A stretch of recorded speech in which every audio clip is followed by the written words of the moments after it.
Hey girl gang, it's Dr. Joy here and you are watching Delivering Joy MD. So we have been talking about period problems, girls. So we're continuing that series today, and today we're talking about something that I think a lot of women deal with and want to hear about, and that is fibroids, uterine fibroids, which can cause some serious period problems. So make sure you keep watching to get all the details.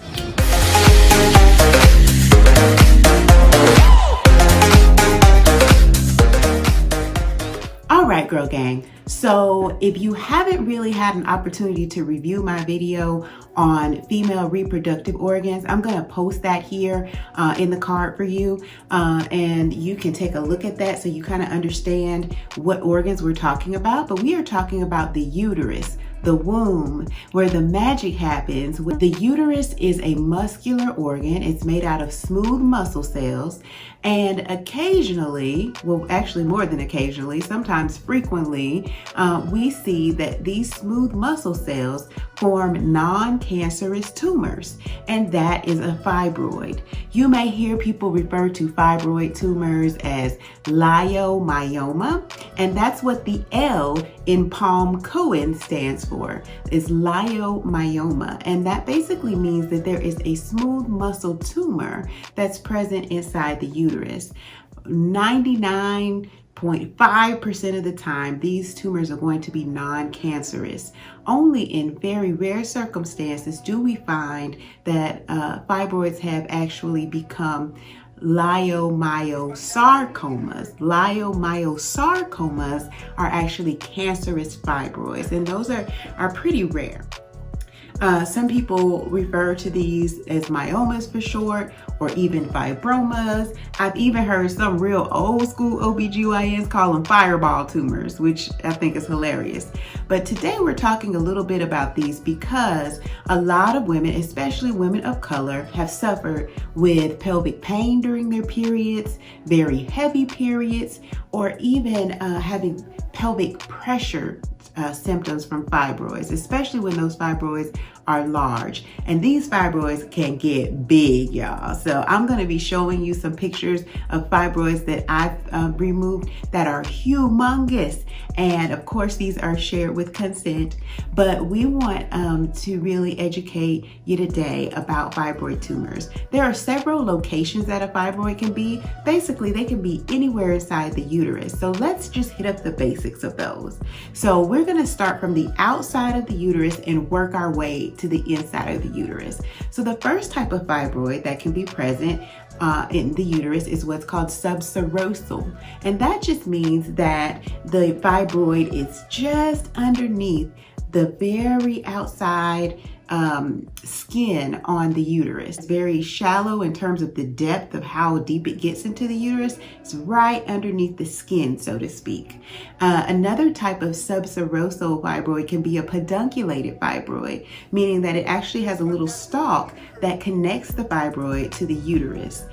So those are like right on the outside. If you're trying to have fibroids removed, those are usually the easiest ones. Those are the ones I love because I don't have to go digging deep in the uterus. I just barely slice the skin and I can core that fibroid out. If it's pedunculated, even better. I can tie off the stalk, cut, and just remove the fibroid that way. But along with subserosal or pedunculated fibroids, there are what are called intramural fibroids.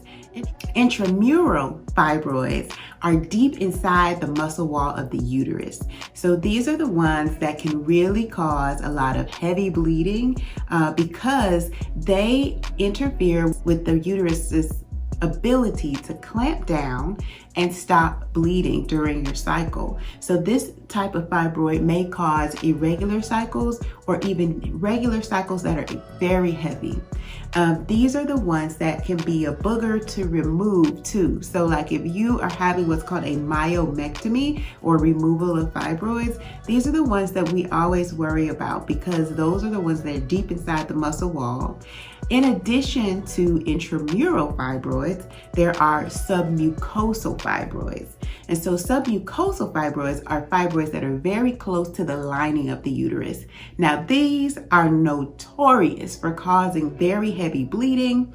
Also, these can cause significant problems with fertility because they can interrupt the lining of the uterus where the pregnancy would naturally implant. In terms of fertility with fibroids, we're always very interested in where the fibroids are located and how big they are. Say, for instance, you have a large intermuscular or intramural fibroid that's located right where the tube opens up. If that fibroid is blocking the opening of that fallopian tube, you can certainly have trouble with the pregnancy getting from the fallopian tube into the uterus. And if you had a submucosal fibroid, even if that pregnancy were able to make it into the lining of the uterus, the fibroid may be in the way of that pregnancy implanting. And that is why fibroids can have such an impact on fertility. If you haven't seen my video on how pregnancies are conceived, I'll link that in the description box below so that you can kind of get an idea visually of how all of this works. So let's talk about diagnosis. So when you come in for your annual exam, which I hope everybody is getting an annual exam, we don't necessarily do pap smears annually anymore, but we should be doing a full head to toe exam and a pelvic exam if you need one. And so we should be asking you questions about your cycles. And remember, the measuring cups, we talked about these in our first video. 80 mLs is what we should be losing during our cycle. If you're losing more than that, I'm hoping that you're talking to your provider about that and that we're making some investigations into why you're having such heavy periods. Fibroids is a very common cause of heavy periods, and the way that we diagnose these is that, believe it or not, you can diagnose them on just a simple pelvic exam. When we do what's called the bimanual exam, when we put a finger or two inside the vagina and actually move the uterus up to our top hand, which is on the outside of your belly, we can tell that the uterus feels very irregular, very heavy, very enlarged. Now remember, we talked about adenomyosis too, which can also cause enlarged uterus, but fibroids tend to feel more like lumps and bumps inside the uterus.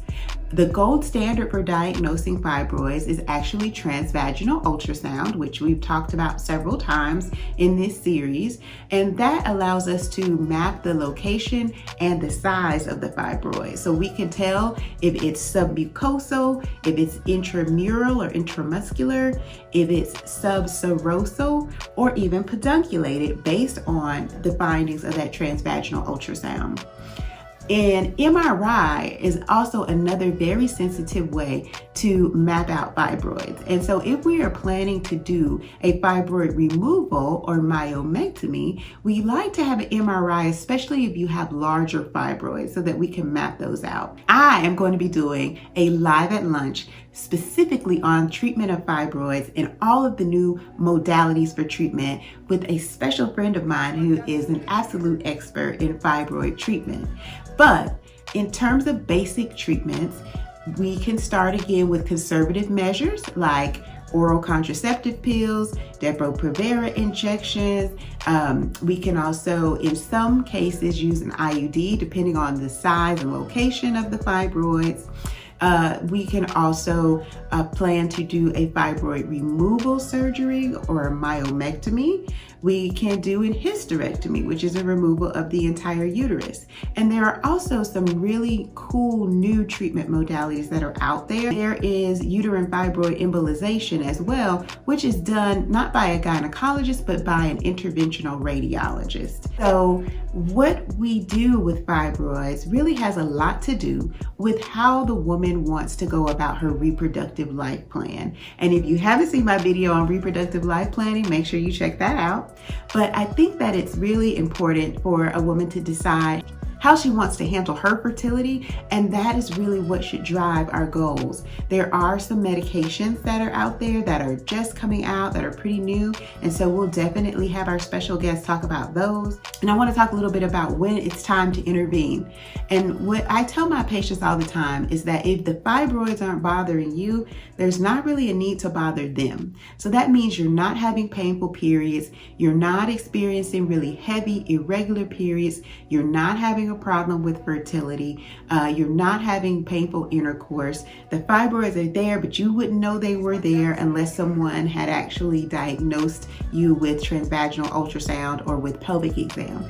If that's you, then there's really not a need to do anything. I do encourage patients to at least have a transvaginal ultrasound once a year for surveillance purposes so that you can tell if these are rapidly enlarging fibroids, and those are the ones that can be concerning for leiomyosarcoma, which is the cancerous version of fibroids. And so if the fibroids aren't bothering you, if they're not rapidly enlarging, then you don't necessarily have to bother them. I think a lot of times women have more of a mental thing like, well, this fibroid is there, what should I do about it? Well, if it's not really bothering you, there's no need to intervene right away. If it is bothering you, then we should make a plan to help, whether that be conservative or surgical means of treatment. So I hope this video was helpful for you guys, girl gang, and I would love to get your questions and your comments below. If this video was helpful, give your girl a thumbs up and make sure you share this information with someone who can use it. Subscribe so you catch the next videos on period problems, because we still have plenty more to go. All right, girl gang, I'll catch you next time. Peace.